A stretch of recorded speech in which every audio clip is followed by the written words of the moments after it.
وہ تین دوست تھے، تینوں نے امام موفق سے تعلیم حاصل کی۔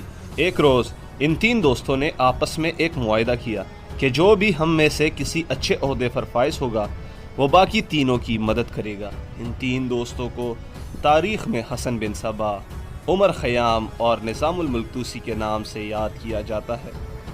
آپ کو شاید اس بات سے مبالغہ آرائی ہو، لیکن یہ تین تاریخ کے اہم کردار بچپن میں دوست تھے۔ چند سال بعد نظام الملک نے ترقی حاصل کی اور سلجوکیوں کا وزیر بنا تو حسن بن صبا نے خواجہ کو اپنا معاہدہ یاد دلایا۔ چنانچہ خواجہ نے اس کی سفارش سلطان سے کی اور محل میں اسے ایک اہم منصب پر فائز کر دیا گیا۔ حسن بن صبا بہت ہی ذہین تھا۔ اس نے اپنی ذہانت کی بدولت سلطان ملک شاہ کو اپنا گرویدہ بنا لیا۔ کچھ عرصے بعد اس کی نظر وزارت پر لگ گئی۔ اس کے لیے اس نے نظام الملک کو سلطان کی نظروں میں گرانا شروع کر دیا۔ اس نے کئی بار کوشش کی کہ سلطان نظام الملک سے اپنا رخ پھیرے، لیکن ناکام رہا اور سلطان نے اس کی سازشوں کی وجہ سے اسے محل سے نکال دیا۔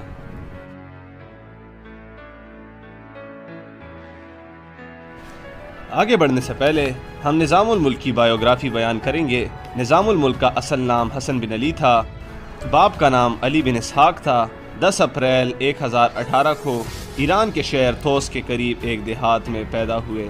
نظام الملک کے والد غزنوی سلطنت میں فائنینشل آفیسر کی خدمات انجام دیتے تھے، لیکن جب سلجوکوں نے خراسان پر قبضہ کیا تو 1043 میں اس نے غزنی کے لیے کام کرنا چھوڑ دیا اور سلجوکیوں کی خدمت کرنا شروع کر دی۔ نظام الملک نے بھی اپنے باپ کے وفات کے بعد ان کی خدمت جاری رکھی اور طغرل بیگ کے ساتھ بطور مشیر کام کیا۔ طغرل بیگ کے وفات کے بعد جب سلطان علیہ السلام تخت نشین ہوا تو اس کے ساتھ بطور وزیر اعظم کام کرنے لگے۔ وہ سلطان علیہ السلام کی شہادت تک اسی عہدے پر اپنی خدمات انجام دیتے رہے۔ بہت سی جنگوں میں وہ سلطان علیہ السلام کے ساتھ تھے، لیکن مال ذکرت کے موقع پر وہ جنگ میں شرکت نہیں کر سکے تھے کیونکہ سلطان نے انہیں ایران کسی کام پر بھیج دیا تھا۔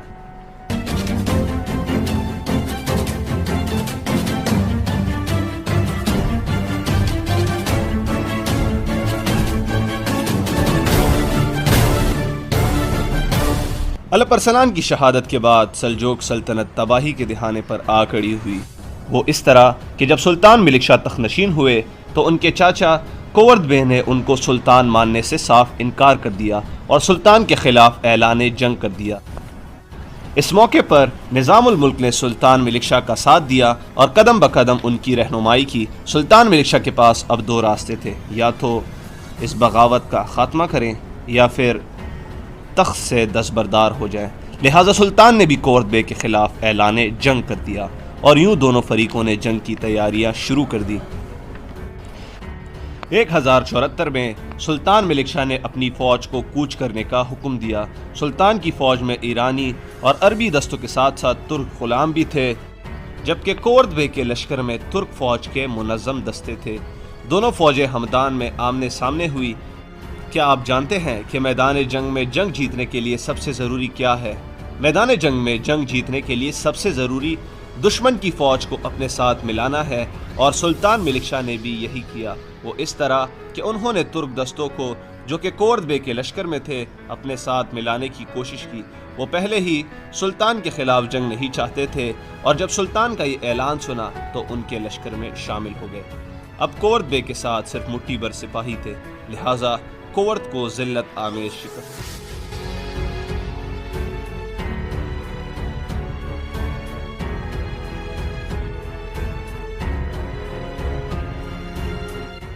اس کو زندہ گرفتار کر لیا گیا۔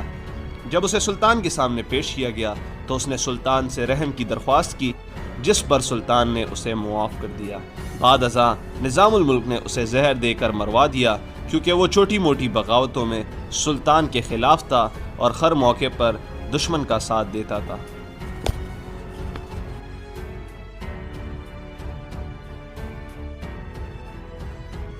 نظام الملک کی ذہانت اور جنگی چالوں کی بدولت سلطان نے بہت ہی تھوڑے عرصے میں فتوحات کے انبار لگا دیے۔ غزنیوں کو خراسان میں شکست ہوئی، باطنیوں کو محدود کیا گیا اور جورجیا کے متعدد قلعوں کو فتح کیا۔ ان کے تقریباً فیصلے درست ثابت ہوئے۔ امیروں، کمانڈروں اور سلطنت کے وہ اراکین جن کو خواجہ نے منتخب کیا تھا وہ تاریخ میں اپنی مثال آپ ہیں۔ مثال کے طور پر قائم الدولہ سلطان ملک شاہ کے وہ عظیم کماندر تھے جن کے پوتے سلطان نور الدین زنگی نے صلیبیوں کے خلاف ساری عمر جہاد کیا۔ فوجی اصلاحات کے سلسلے میں وہ وقتاً فوقتاً پورے ملک کے دورے کرتے اور ہر چیز کا باریک بینی سے جائزہ لیتے، کسی کو خطا کار پاتے تو فی الفور سزا دیتے۔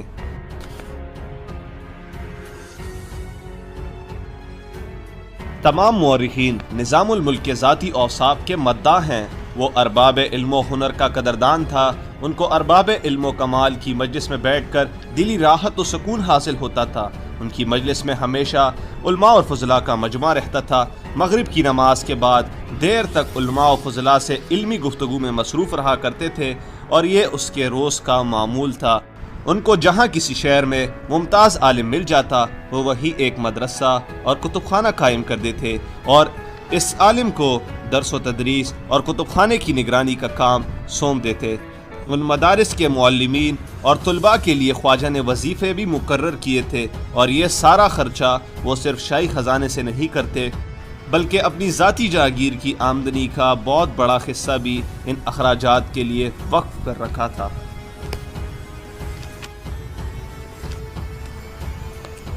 خواجہ نظام الملک کو عبادت اور ذکر الہی میں کمال درجے کا شوق تھا۔ نماز باجماعت کی سختی سے پابندی کرتے اور اذان کی آواز سنتے ہی سب کام چھوڑ دیا کرتے تھے۔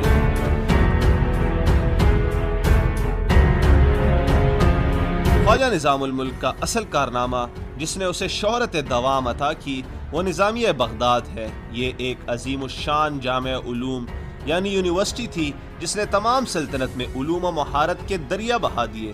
اس کے ماتحت نشاپور، تھوس، اصفہان، حمل، بصرہ، مرو، ہرات اور بلخ وغیرہ میں بھی عظیم الشان مدارس قائم کیے اور صدیوں تک علوم و فنون کا مرکز بنے رہے۔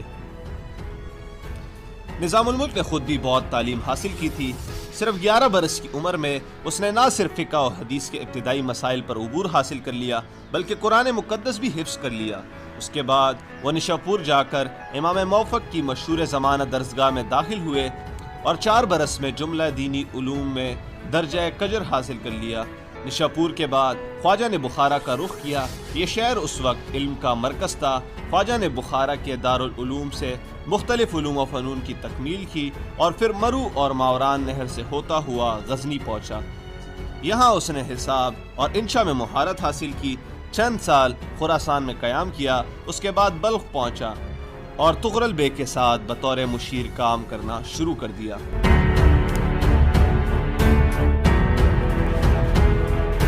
طبیعت کے لحاظ سے وہ نہایت نیک مزاج تھے۔ خواجہ نے فلاحی کاموں میں بھی بڑھ چڑھ کر حصہ لیا۔ وہ غریب لوگوں کی مدد کیا کرتے تھے۔ کہتے ہیں کہ ایک بار اس کی سواری ایک بوڑھے سبزی فروش کی دکان کے سامنے سے گزری۔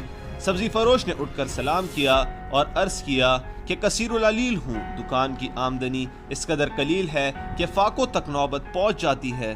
یہ سن کر خواجہ نے رقم کی ایک تھیلی اس کی طرف پھینک دی۔ سبزی فروش نے دکان سے اٹھ کر آپائچ کا بیس بدل لیا اور دوسرے راستے پر جا بیٹھا۔ جب اس کی سواری قریب آئی تو عرض کی کہ مفلوج ہوں اور بال باج سخت مصیبت میں ہے۔ خواجہ نے ایک تھیلی اس کی طرف پھینک دی۔ اس بوڑھے نے تیسری مرتبہ بھی بیس بدل لیا اور خواجہ نے اسے ایک مزید تھیلی دی۔ چوتھی دفعہ جب وہ پھر آیا تو خواجہ نے اسے کہا، اے بوڑھے سبزی فروش، کتنی بار بیس بدل کر آئے گا؟ ایک ہی بار میں مجھ سے جتنی رقم لینا چاہتا ہے لے لے۔ اس واقعے سے خواجہ کی سخاوت کا اندازہ لگایا جا سکتا ہے۔ وہ 10 رمضان المبارک کا دن تھا۔ خواجہ نظام الملک نے روزہ افطار کر کے مغرب کی نماز ادا کی۔ پھر وہ حسب معمول اپنے لشکر میں شامل علماء و فقہا سے باتیں کرتا رہا۔ گفتگو کے دوران اس نے بڑی تفصیل اور جذب و سوس کے ساتھ نہاوند کا ذکر کیا اور کہا کہ یہ وہ مقام ہے جہاں فاروق اعظم رضی اللہ تعالیٰ عنہ کے عہد میں فتح نصیب ہوئی۔ اس کے بعد اس نے بہت سے صحابہ کرام کے حالات بیان کیے جو نہاوند کے مقام پر کفار سے جنگ کرتے ہوئے شہید ہوئے۔ پھر خواجہ نے تراویح ادا کی۔ اس کے بعد وہ اپنے خیمے کی طرف جا رہا تھا۔ راستے میں انتہا درجے کے متقی اور پرہیزگار کی صورت بنائے حسن بن صبا کا فدائی ابو طاہر خواجہ نظام الملک کے سامنے آیا۔ یہ بدقسمت انسان ویلم کا رہنے والا تھا۔ صوفیانہ لباس میں سامنے آ کر اس نے یہ انداز اپنایا کہ شاید وہ نظام الملک توسی سے کچھ عرض کرنا چاہتا ہے۔ قریب آ کر اس نے مصافحہ کرنے کے لیے نظام الملک کی طرف ہاتھ بڑھایا اور اسی دوران اس نے اپنا زیر آلود خنجر نظام الملک کے قلب میں گوم دیا۔ وار ایسا کارگر تھا کہ نظام الملک توسی کا کام اسی وقت تمام ہو گیا، اور یوں اس خوش قسمت انسان کو خداوند قدوس نے نہاوند کے شہداء میں شامل کر دیا۔ خواجہ نظام الملک توسی لگ بھگ 29 برس تک وزارت کے عہدے پر فائز رہے۔ 9 برس تک وہ سلطان علب ارسلان کے ساتھ رہے اور باقی 20 برس سلطان ملک شاہ کے ساتھ رہے۔ وہ سیاست، تدبیر، دیانت، امانت اور انشا پردازی میں اپنی مثال آف تھے، لیکن اپنی عقل مندی اور دیانت داری کی بدولت بلند مرتبہ پایا۔ بہرحال ابو طاہر نے اپنا کام تمام کر دیا تھا اور اب فرار ہونا چاہتا تھا، لیکن پکڑا گیا اور لوگوں نے اسے وہیں قتل کر دیا۔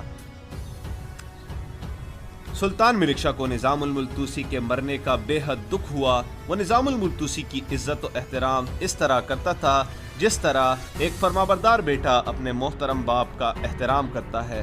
مورخین اس موقع پر ایک ایسا واقعہ بیان کرتے ہیں جس سے پتہ چلتا ہے کہ سلطان کی نظروں میں خواجہ کی کیا اہمیت تھی۔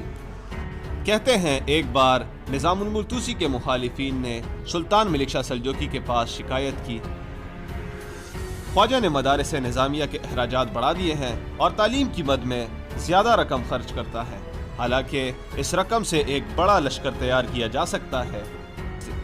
سلطان نے پہلے تو اس کو درخور احتنا سمجھا، لیکن جب اس کے کانوں میں بار بار یہ شکایت ڈالی گئی تو ایک دن نظام الملک توسی کو اشارتاً کہا، لشکر مصارف کی بہت سخت ضرورت ہے، کیونکہ اتنی وسیع سلطنت کی حفاظت اور دشمنوں کے حوصلے پست کرنے کے لیے ایک زبردست لشکر کا رکھنا ناگزیر ہے۔ آپ مدارس کے لیے رقم منظور کرتے وقت اس کا لحاظ رکھا کریں۔ نظام الملک نے بھی بال دودھ میں سفید نہیں کیے تھے، سمجھ گیا کہ یہ اس کے مخالفین کی چال ہے، لہٰذا آپ دیدہ ہو کر کہا، جان خواجہ، جو لشکر آپ تیار کرنا چاہتے ہیں ان کی تلواروں کی مار زیادہ سے زیادہ 2-3 گز ہو سکتی ہے اور ان کے تیر زیادہ سے زیادہ 300 قدم تک جا سکتے ہیں، لیکن جس مدارس پر میں رقم خرچ کر رہا ہوں ان مدارس میں جو لشکر تیار ہو رہا ہے ان کی دعائیں فرض سے عرض تک پہنچ سکتی ہیں، اور جو کام یہ دعائیں کر سکتی ہے وہ ہتھیاروں سے لیس آپ کا لشکر ہرگز نہیں کر سکتا۔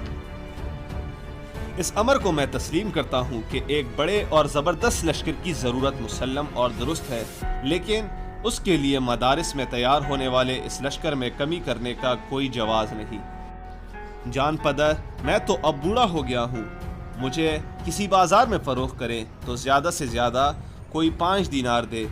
آپ اگرچہ جوان ہیں لیکن آپ کی قیمت بھی 30 دینار تک ہو سکتی ہے، باوجود اس حقیقت خلقی کے کہ اللہ تعالیٰ نے آپ کو اس عظیم سلطنت کا فرما روا بنا دیا ہے، تو آخر چند لاکھ دینار اشاعت علم پر صرف کر کے آپ احکم الحاکمین کی خوشنودی کے حقدار بننے سے کیوں گریز کرتے ہیں؟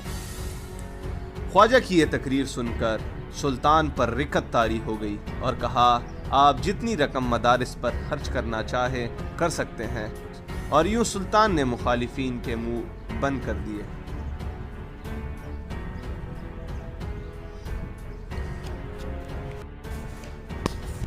دوستو، آپ کو ہماری یہ ویڈیو کیسی لگی؟ کمنٹ سیکشن میں اپنی رائے کا اظہار کریں، اور مزید ایسی معلوماتی ویڈیو دیکھنے کے لیے ہمارے چینل کو سبسکرائب کریں اور ویڈیو کو لائک کریں۔ شکریہ۔